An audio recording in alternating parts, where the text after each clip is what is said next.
உலகெங்கும் நிறைந்திருக்கும் தமிழ் நேயர்கள் அனைவருக்கும் எமது மனமார்ந்த வணக்கம். நான் உங்கள் ஜோதிடர் அந்தியூர் சுதாகர், பாரம்பரிய முறை ஜோதிட ஆராய்ச்சியாளர். ராகு கேதுவினுடைய இறுதி கட்ட இந்த 100 நாட்கள் கன்னிராசி அன்பர்களுக்கு எப்பேற்பட்ட பலனையும் ஒரு நல்ல அருமையான பிரதிபலிப்பையும் தரப்போகுதுன்றதை இந்த காணொலியில் தெளிவாக விவரமாக நம்ம பார்க்கலாம்.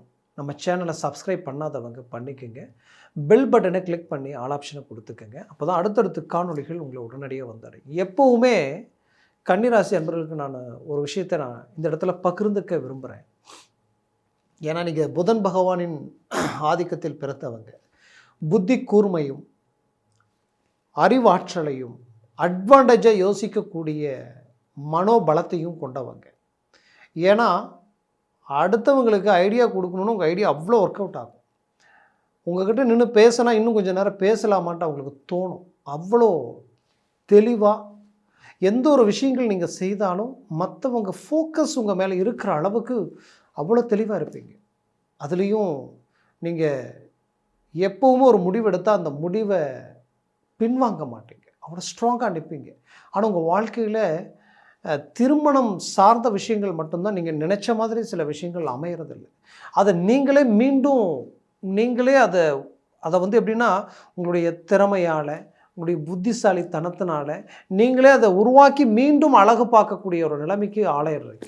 அப்போது இந்த இடத்துல என்ன நான் உங்களுக்கு சொல்ல வரேன்னா, இவ்வளோ அட்வான்டேஜாக இருக்கக்கூடிய கன்னிராசி அன்பர்களுக்கு வந்து ஒரு கிரகம் ஒரு இடத்துல இருக்குன்னா அந்த கிரகம் வலிமையான ஒரு நிலையில் இருந்தாலும் தான் இருக்கக்கூடிய இடத்தை பொறுத்து தான், அந்த வீட்டினுடைய அதிபதியை பொறுத்து தான் அவருடைய பலன்கள் உங்களை வந்து அடையுன்றது தான் இங்கே உண்மை. ஏன் இவ்வளோ ஸ்ட்ராங்காக சொல்கிறேன்னா, உங்களுடைய ராசி கன்னிக்கு 6ல் ராகு இருக்கிறது டாப் லெவல். மீண்டும் சொல்கிறேன், இந்த ராகு இங்கே இருக்கிற வரைக்கும் நீங்கள் கரெக்டாக பாருங்கள். கடந்த இப்போ வந்து 1.5 வருஷத்துக்கு ஒரு முறை ராகு கேது பயிற்சி ஆகும். அந்த ராகு கேது பயிற்சி ஆல்ரெடி இன்னும் இருக்கிறது ஒரு 100 நாள் இருக்குது. ஆல்ரெடி உங்களுக்கு பார்த்திங்கன்னா கிட்டத்தட்ட 1.25 வருஷத்துக்கு பக்கமாக முடிஞ்சது. ஆனால் இந்த 1.25 வருஷத்துக்குள்ளே பார்த்திங்கன்னா ஏதோ ஒரு இடத்துல உங்களுடைய வாழ்க்கையில் பெரிய லெவலில் ஃபோக்கஸ் அடைகிற அளவுக்கு, மற்றவங்க எல்லோரும் உங்களை திரும்பி பார்க்குற அளவுக்கு ஏதோ ஒரு விஷயத்தை நிலைநாட்டக்கூடிய வாய்ப்புகள் அமைஞ்சிருக்கும். கண்டிப்பாக நிறைய பேர் அதை செஞ்சுருப்பீங்க. சிலருக்கு அந்த வாய்ப்பு தவறி போயிருக்கும், கிடைக்கிற மாதிரி கிடைச்சி தவறி போயிருக்கும். அதுக்கு காரணம் என்ன அப்படின்னு நம்ம பார்த்தோன்னா, அது உங்களுடைய இண்டிவிஜுவல் ஜாதகத்திலையும் ப்ளஸ் இந்த இடத்துல அந்த ராகு இருக்கிற வீடு எதுன்னு பாருங்கள், சனி பகவான். அந்த சனி பகவான் எங்கே இருக்காருன்னா உங்களுடைய 7ஆம் வீட்டில் கண்டகச்சனியை வந்து நிற்கிறார். எப்பவுமே கண்டகச்சனியை 7ல் போய் நின்னாலே பிரச்சனை என்னென்னா, உங்களுக்கு எதிர்முனையில் நிற்கிறவங்க தான், எதிரிகள் கிடையாது. எதிர்முனையிலன்னா நாம் யாருக்கிட்ட பேசுகிறோம், யாருக்கிட்ட பழகிறோம், யாரோட நாம் வந்து கனெக்ட் ஆகிறோம், அதில் லைஃப் பார்ட்னராக இருந்தாலும் சரி, பிஸ்னஸ் பார்ட்னராக இருந்தாலும் சரி, நட்பு ரீதியில் இருந்தாலும் சரி, உங்களுடைய கிளைண்ட், வாடிக்கையாளர், சொசைட்டியில் இருக்கக்கூடிய சக நண்பர்களாக இருந்தாலும் சரி, இவங்க எல்லாமே அப்போது அந்த இடத்த அப்படியே டோட்டலாக டேமேஜ் ஆக்கிடும். அது எல்லாத்தையும் 1 by 1 ஏதாவது ஒரு பிரச்சனைகள் அந்த இடத்துல கொடுத்துரும். உங்களுக்கு வேண்டியவங்களாக இருப்பாங்க, திடீர்னு வேண்டாதவங்களாக மாறிடுவாங்க.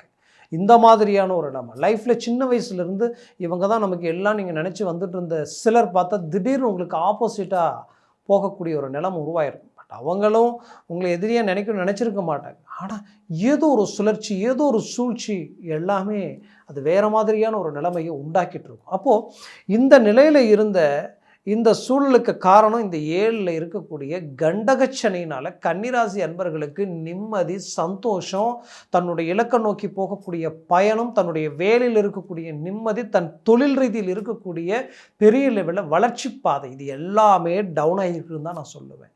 உங்களுடைய ஸ்பீட் வேறு, உங்களுடைய டேலண்ட் வேறு, உங்களுடைய திறமை ஆற்றல் வேறு. பட் அந்த லெவலுக்குண்டான மேன்மைகள் இந்த இடத்துல இப்போ இல்லை. இதனால் என்ன ஆயிடுச்சுன்னா, மன உளைச்சல் அதிகமாகிடுச்சு. குடும்ப ரீதியில் தேவையற்ற சலசலப்புகளும் குழப்புகளும் உண்டாயிடுச்சு. நல்ல ஒன்றா இருந்தவங்க பிரிஞ்சு வாழக்கூடிய ஒரு நிலைமை உருவாயிடுச்சு.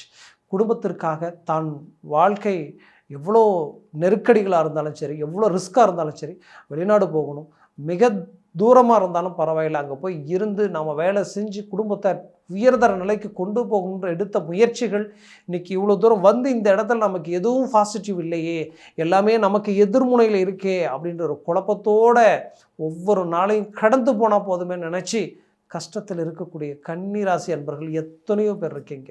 அவங்க எல்லாருக்கும் சொல்கிறது நான் என்னென்ன நெகட்டிவாகவே சொல்லிகிட்டு இருக்கேன் நீங்கள் நினைக்கலாம். பட் ஒரு பெரிய பாசிட்டிவ் இருக்கிறதுனால தான் அந்த நெகட்டிவ் பற்றி உங்களுக்கு சொல்லி அந்த பாசிட்டிவை சொல்லணும்னு நான் நினைக்கிறேன். அப்போ தான் சில விஷயங்களும் சில விவரங்களும் நமக்கு புரியும் பொழுது அடுத்தது எடுத்து வைக்கக்கூடிய ஸ்டெப் நம்பிக்கையோடு எடுத்து நீங்கள் வைப்பீங்க. அதனால் சொல்கிறேன், அப்பேற்பட்ட கன்னிராசி அன்பர்களுக்கு எந்த சனினால் இவ்வளோ பெரிய பாதிப்புகள் சந்திச்சிங்களோ அந்த சனியே உங்களுக்கு மிகச்சிறந்த யோக நிலையை உண்டாக்குறார். ஒன்று. ரெண்டாவது, 10ல் குரு இருந்தால் பதவி பறிபோகும்னு சொல்லுவாங்க. நிறைய பேருக்கு வேலையை இழந்து தவிச்சவங்க கன்னிராசி அன்பர்கள் கடந்த வருஷம் இந்த 1.5 வருஷத்தில் நிறைய பேர் வாழ்க்கையில் இந்த நிலைமை எதிரிக்கு கூட வந்திருக்கக்கூடாது அப்படின்ற அளவுக்கு எல்லாமே பாதிப்புகளை சந்திச்சிருக்கிறீங்க. அவ்வளோ பிரச்சனைகளை சந்திச்சிருக்கீங்க, அவ்வளோ மன உளைச்சலுக்கு ஆளாக இருந்திருக்கீங்க. அப்போது அந்த வேலையினுடைய பாதிப்பு ஒன்று, வேலை இழந்திருப்பீங்க. இன்னும் சிலர் தனக்கு கிடைக்க வேண்டிய ப்ரமோஷன், தான் அடைய வேண்டிய சில அருமையான வாய்ப்புகள் எல்லாத்தையும் இழந்து நிற்கிறோமேன்ற ஒரு மன குழப்பங்கள் உண்டாயிருக்கும். அப்போது இது எல்லாத்தையும் தாண்டி நாம் சாதிக்கணும் அப்படின்னு நினச்சவங்களுக்கு 10ல் இருந்த குரு இப்போது 11க்கு வந்திருக்கார். அப்போது குரு உச்சத்தில் ஒரு பக்கம் நிற்கிறாரு, ஒரு பக்கம் சனி வக்கர நிலைக்கு ஆளாயிருக்கார். எவ்வளோ அருமையான அமைப்பு! வக்கர நிலைன்றது இந்த 100 நாட்களும் இவரும் வக்கர நிலையில் இருக்க போகிறாரு. இந்த குருவும் உச்சத்தில் தான் இருக்க போகிறாங்க. இதில் அந்த ராகுவுக்கு மிக பலமான மேன்மைகள், தான் இருக்கக்கூடிய வீட்டினுடைய அதிபதி சனி பகவான் வக்கர நிலையில் இருந்து இந்த குரு உச்ச குருவாக பார்க்கும்போது சனி பிரகாசமான நிலைக்கு ஆளாகிறார். அப்போது சனியால் மிகச்சிறந்த மேன்மைகள் உங்களுக்கு கிடைக்க போகுது. என்னென்ன கிடைக்க போகுது, என்னென்ன சிறப்பம்சங்கள் உண்டாக போகுதுன்னு பார்த்தீங்கன்னா, கண்டிப்பாக நீண்ட நாளாக குடும்ப ரீதியில் கணவன் மனைவிக்கு உண்டான பிரச்சனைகள் தீரப்போகுது. பிரிஞ்சவங்க இணைஞ்சி வாழக்கூடிய அருமையான காலமாக இது மாறப்போகுது. அதுலேயும் குறிப்பாக சொல்லணும்னா, உங்களுடைய லைஃப் பார்ட்னர் மட்டுமல்ல, பிஸ்னஸ் பார்ட்னர் ரீதியில் இருந்த பிரச்சனைகளும் தீரப்போகுது. பிஸ்னஸ் ரீதியில் ஒரு நல்ல மேனேஜ்மெண்ட் உண்டாக்க போகிறீங்க. பிஸ்னஸில் உச்சக்கட்ட வளர்ச்சியை அடைய போகிறீங்க. இந்த 100 நாட்களை சரியாக பயன்படுத்தினால் நீங்கள் கோடீஸ்வர வாழ்க்கை வாழக்கூடிய ஒரு வாய்ப்புகள் உங்களுக்கு கிடைக்க போகுதுன்னு நான் சொல்லுவேன்.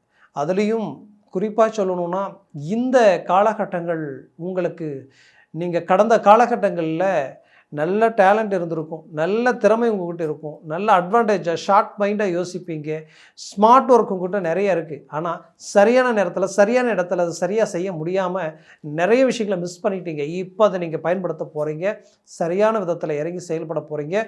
உங்களுடைய மேனேஜ்மெண்ட்டை பார்த்து மற்றவங்க ஆச்சரியப்படக்கூடிய அளவுக்கு இந்த வாய்ப்புகள் உங்களுக்கு அமைய போகுது, பயன்படுத்த போகிறீங்க. அடுத்தது 6ல் இருக்கக்கூடிய ராகுவால் நீண்ட நாள் கடன் சுமைகளிலிருந்து மீண்டு வெளியில் வர முடியுமா, நம்ம வாழ்க்கையில் மாற்றம் பிறக்குமா, இப்படியே போயிட்டு இருந்தால் என்ன நடக்க போகுதோ தெரியல. கடன் வாங்குறதே தப்பு, ஆனால் அந்த கடனுக்கு வட்டி கட்டுறதாவது சம்பாரித்து கட்டினா பரவாயில்லை. சம்பாதிக்கிற சம்பாதித்தியமெல்லாம் ஒரு பக்கம் போகுது, அதுக்கும் கடைசியில் கடன் வாங்கி வட்டி கட்டுற மாதிரி நிலைமை. இப்படி போயிட்டு இருந்தால் என்ன நடக்கும்னே தெரியலையன்ற குழப்பத்தில் இருந்த கன்னிராசி என்பர்களுக்கு இப்போ அதிலிருந்து ரிலீஃப் ஆக போகிறீங்க. கடன் சுமைகள் தீரப்போகுது. திடீர் அதிர்ஷ்டமும் யோகமும் உங்கள் வாழ்க்கையில் மிகப்பெரிய மாற்றங்களை உருவாக்க போகுது.